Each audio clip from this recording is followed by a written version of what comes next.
1000 የመማሪያ ክፍሎች ተሰሩ። የት? አዲስ አበባ ውስጥ በአንድ አመት 19000 ፕሮጀክቶች ተጠናቀቁ። የት? አዲስ አበባ ውስጥ። ያስለቅሳል። ሆኖ ሰምተን እንኳን አናውቅም።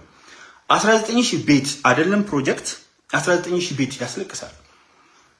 እነ አዜብ መስፍን እነ ምግበይ እነ ምናምን ተከፋፍለው የበሉት በቢሊዮኖች የህዳሴውን ግድብ ለመስራት ከህዳሴው ግድብ በላይ በልተዋል። አዜብ መስፍን ብቻ የበላቸው የታወቀው ዩጋንዳ ውስጥ $4 ቢሊዮን ነው። የጠላትነቷ ዩጋንዳ ነው ኢንቨስት ያደረገችው $4 ቢሊዮን።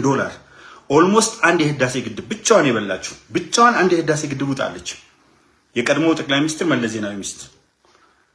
ይሄ መንግስት ግን ከዜሮ ተነስቶ ጨረሰው። ባዶ ካዝና ዜሮ እኮ ቢሆን ጥሩ ከኔጌቲቭ 900 ቢሊዮን። እቺ ውሸት ከሆነች ብሔራዊ ባንክ ሄዶ ማረጋገጥ ነው። 900 ቢሊዮን ብር ዕዳ። በነገራችን ላይ ለብልጽግና እኮ የሰጠነው አንድም የኢኮኖሚ ዕዳ ፋይናንሻል ዕዳ ኢኮኖሚክ ክራይሲስ ነው አንድም። ሁለተኛ የሚፋተጉ ሆነ ተብሎ ኢትዮጵያን አብረን እንዳንኖር በጠላትነት የቅኝ ግዛት አይነት ኦሮሞ ከአማራው አማራው ከትግራዋዩ ትግራዋዩ ከአማራውና ከኦሮሞ እንዳይኖር በሚገባ የተሰራውን ነው የሰጠነው። ሌባ አመራሮች ነው የሰጠነው።